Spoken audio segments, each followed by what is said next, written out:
अरविंद शर्मा ने आज एक बड़ी अहम बैठक मुख्यमंत्री सैनी के साथ की है। उस बैठक में क्या खास रहा, क्योंकि किस तरीके के साथ कार्य अब जो है आगे बढ़ना है इसको लेकर, मेट्रो को लेकर।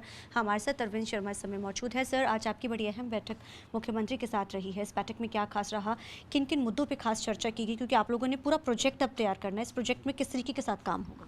देखिए, पूरे प्रशासन के साथ ये SMDA डेवलपमेंट अथॉरिटी है, जो भी जितने मेंबर्स थे उन सब की बैठक माननीय मुख्यमंत्री जी ने ली। मुख्यमंत्री जी की अध्यक्षता में ये बैठक हुई और SMDA अथॉरिटी का काम है कि भाई जो उस इलाका इस अथॉरिटी के अंडर आया है उसमें कुछ इलाका खरखोदे का, गन्नौर का, राई का और सोनीपत का जितना इलाका है उसकी पेरिफेरी, मतलब पूरा उसको किस तरह से डेवलप किया जाए मोस्ट मॉडर्नाइज तरीके से, हर तरह की सुविधाएं लोगों को मिलें।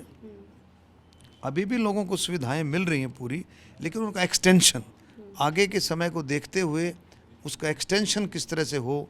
जैसे STP है, आपका पीने के पानी की समस्या है, आपका रोडों को चौड़ीकरण की बात है, रोडों को स्ट्रेंथनिंग की बात है, सेक्टर डिवाइडिंग रोड है, सेक्टर कनेक्टिंग रोड है, इन सारों पर चर्चा। किस तरह से स्कूलों की व्यवस्था हो, हॉस्पिटल्स की व्यवस्था में किस तरह से क्या इम्प्रूवमेंट आए, तो ये सब चर्चाएं हुई। पार्कों में किस तरह से उनका सौंदर्यीकरण हो, बच्चे हैं, बुज़ुर्ग हैं, पार्कों में बैठते हैं, खेलते हैं, हर चीज़ को देखते हुए ये डेवलपमेंट बोर्ड की बैठक थी अथॉरिटी की। और मुख्यमंत्री जी ने एक बात पुख्ता की है कि किसी तरह की भी पैसे की कमी नहीं रहने दी जाएगी। और एक और भी मुख्यमंत्री जी ने रखा है कि यमुना नदी में किसी तरह का भी अडल्ट्रेटेड, खराब, केमिकल युक्त पानी ना जाए, इसको भी प्रशासन को पुख्ता किया। सर, यमुना का आपने जिक्र किया है। सबसे बड़ा मुद्दा जो है दिल्ली चुनाव में ये रहा और जीत का एक बड़ा कारण जो है भाजपा का यमुना रहा था। तो कहीं ना कहीं कोई भी प्रोजेक्ट होता है, क्योंकि साथ लगता है हरियाणा, तो इस चीज़ को प्रायोरिटी पे CM की तरफ से कहा जा रहा है कि इन चीज़ों पे खास ध्यान रखना है। देखिए, ऐसा है, माननीय मुख्यमंत्री जी पूरे माँ गंगा और यमुना के पूरे भगत हैं। भगत मीन वो एक पवित्रता से भी चाहते हैं कि भाई माँ यमुना का पानी साफ हो, स्वच्छ हो। दिल्ली में भी उन्होंने कह दिया था और उनके पूरे प्रयास हैं और मुझे उम्मीद है कि माननीय मुख्यमंत्री जी इस काम में जल्दी सफल होंगे। सर, क्योंकि हरियाणा सरकार को बने तकरीबन 11 साल और सेंट्रल सरकार को 11 साल लेकर, किस तरीके से आप इसको मानते हैं?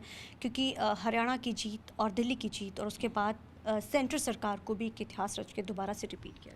देखिए, संकल्प से सिद्धि ये कार्यक्रम चला हुआ है पार्टी की तरफ से।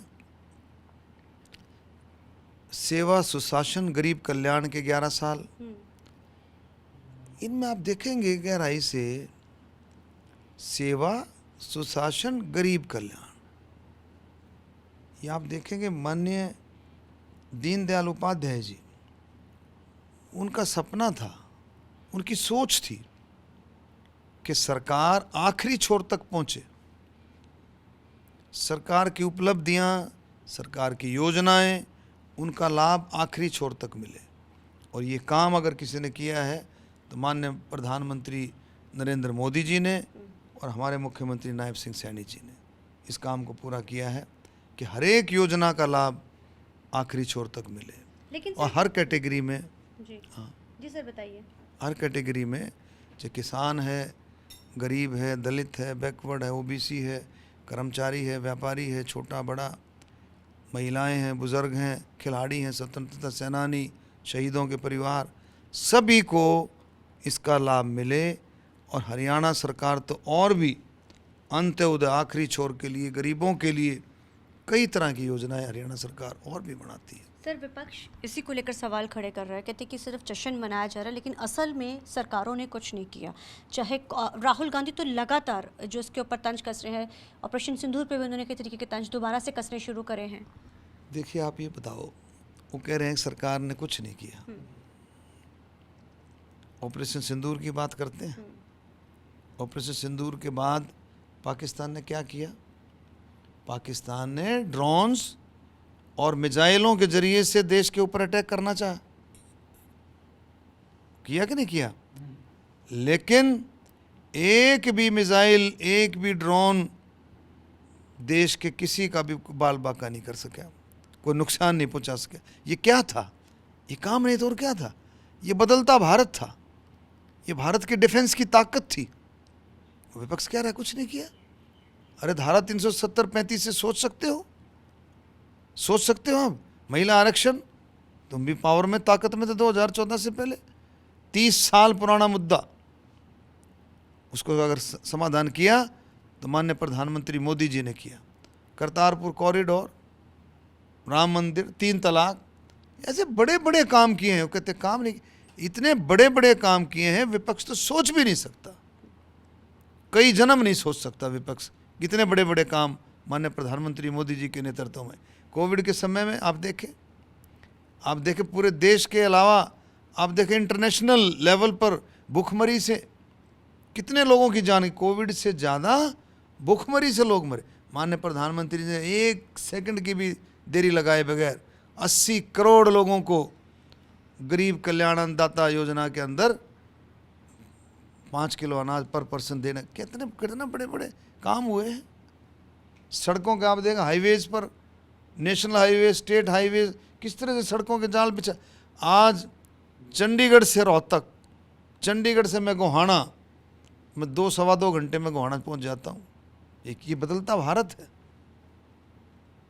ये बदलते भारत की तस्वीर को लोग महसूस करते हैं, ये बातों में नहीं, लोग फील करते हैं।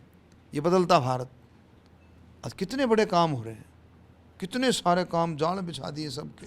अब देखिए, हिसार से चंडीगढ़, हिसार से हरिद्वार, हिसार से हिसार से अयोध्या, हिसार से दिल्ली, कितनी कनेक्टिविटी दे दी है। तो ये सारा ये बदलता भारत है।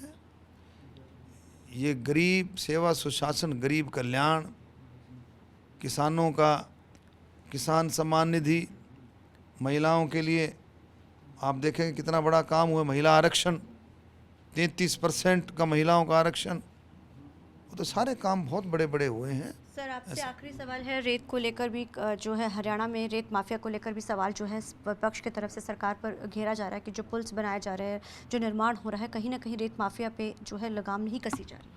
देखिए, रेत माफिया वो किसी पार्टी से और किसी हमारे वर्ग से संबंधित नहीं होता। वो ना काम करना, माफिया की कोई जाति नहीं होती, माफिया को धर्म नहीं है। माफिया तो माफिया है, हर तरीके से कोई किसी तरह के माफिया है, कोई किसी तरह का। लेकिन सरकार के पास जब भी कोई इस तरह की शिकायत आती है किसी भी तरह की, फ़ौरन सरकार एक्शन लेती है, फ़ौरन उस पर जांच करती है, एक्शन लेती है। कितने बड़े से बड़े कनेक्टिविटी हो, लेकिन कोई उसको बख्शा नहीं जाता। धन्यवाद सर। तो ये थे हमारे साथ बात करने के लिए अरविंद कुमार, जिन्होंने जानकारी दी कि सरकार जो है 11 साल हो चुके हैं, सरकार को कल बने, तो ऐसे में बड़ी उपलब्धियां जो है उन्होंने गिनाई है और आने वाले समय में किस तरीके के साथ विकास करेगी हरियाणा सरकार भी, उस पर भी उन्होंने पूरी बात को है चर्चा में बताया है। कैमरामैन अर्जुन के साथ चंडीगढ़ से TV9 की रमनप्रीत कौर।